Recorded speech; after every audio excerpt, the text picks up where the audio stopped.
Hello, and thank you so much for joining us at the start of the Earth Strike Empower the Unions campaign launch week, supported by Free Our Unions. My name is Jenny O'Sullivan, they're them. I organise nationally with Earth Strike UK.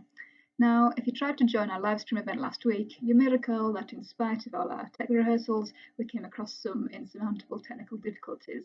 But we're really glad to say that we've managed to record all of the content that was planned as part of that event, and we're really excited to be able to share all of these messages, discussions and performances with you over the course of this week, leading up to our next public open meeting on the 12th of July.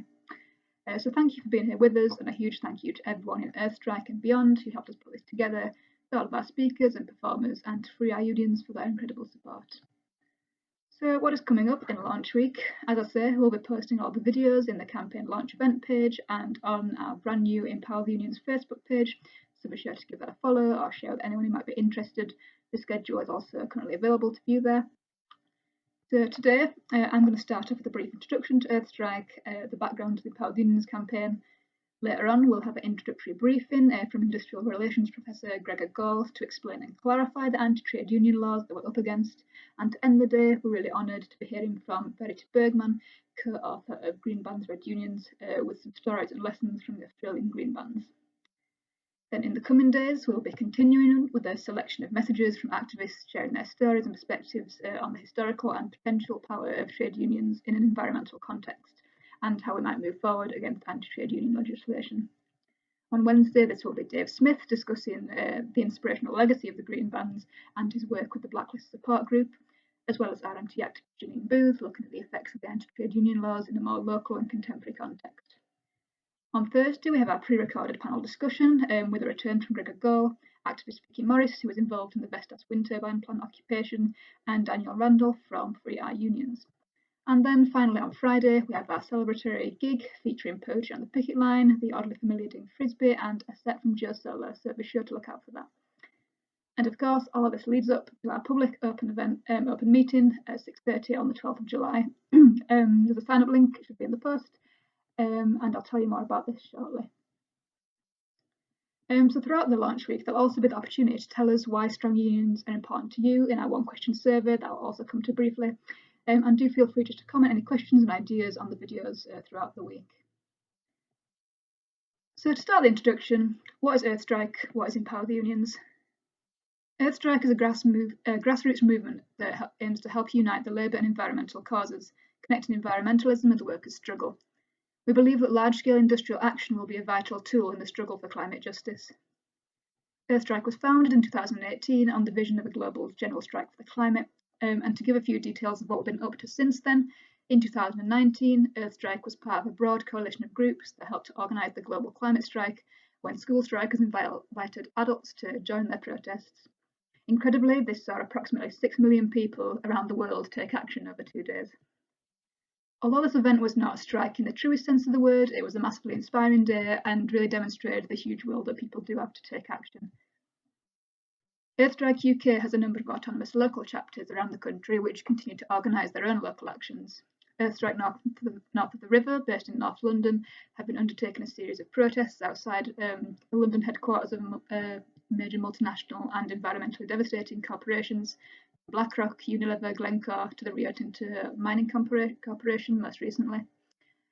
And on a more organisational level, whilst the vision of a global climate strike is still very much core to Earthstrike, Earthstrike has spent the last year or so undergoing a process of significantly re-evaluating and rebuilding a strategy towards this, of which the Empower the Unions campaign is part.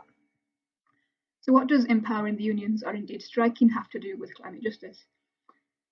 Well, at its core, Earthstrike holds that capitalism is the driving force behind the climate crisis and resists corporations' attempts to shift the blame and burden of climate justice solely onto individual consumer choices.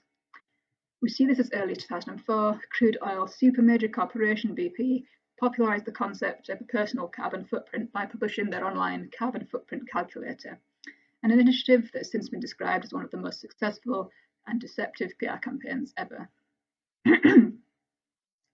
It's clear that our environment is being systematically destroyed, and it's in the name of maximising profit. Serious climate action is incompatible with capitalism, and so capitalism will continue to resist serious climate action. And so we hold that climate crisis is a trade union issue, Not only is the climate crisis a danger to health and safety in and out of the workplace, not only as those with the least wealth, the least power, those who unions exist to protect and represent will be the ones to suffer the consequences, but because workers collectively are in the prime position to make the necessary changes happen. We've seen this power in action countless times throughout history. In the movement, it's the movement that wants the weekend, paid holiday, improvements to health and safety. Workers know what employers are doing and what they're doing wrong. And not only do we have the leverage to make this stop, but the benefit of each understanding our own industries, meaning we could well be the first to suggest better ways of doing things.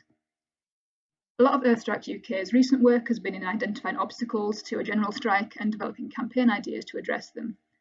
Whilst future campaigns may well address building readiness to take strike action in the workplace, as well as the roles of care and mutual aid in building community resilience enough to withstand sustained strike action, we're kicking off with Empower the Unions to address the anti-trade union legislation in the UK from an environmental perspective. We held a collaborative open meeting earlier this year where we discussed the direction of the campaign, from protesting the laws to the potential eventual need to act against them, and to collaboratively plan for our launch, which we're really excited to present this week. We have a sign-up link. Oh yeah, and in the same vein, we'd love for people to get involved in shaping this campaign further. We have the link to sign up for our next Empower the Unions open meeting on Monday the 12th of July, hopefully in the post text. So we can work out to take on board everything we hear this week, and may well have some in-person actions in the pipeline, so do come along and get involved. Now, whilst planning for the campaign, something that repeatedly came up was the importance of stories, to be able to hear and visualise the actions and struggles of the past, recent or otherwise, to be able to learn and take inspiration from the experiences of those around us. And we'll certainly be hearing a lot of stories this week, but we also want to hear yours. So you should find the link to our one-question survey, which asks, why are strong unions important to you? Now, this could be a couple of words, it could be a whole story, but with your consent, we're hoping to gather these responses into a small article or a web archive, even just to help shape the campaign further. And sometimes just articulating why it's important to you can be quite clarifying, emotive, motivating, just as it is to read the responses of others. So we're really looking forward to seeing what you have to say. Now, having personally already read many of the messages and discussions coming up this week and on our webpage, I hope you find them as informative, inspiring and hopeful as I certainly did, and we hope that you'll get involved in building this campaign with us. So solidarity from me and from Earthstrike UK.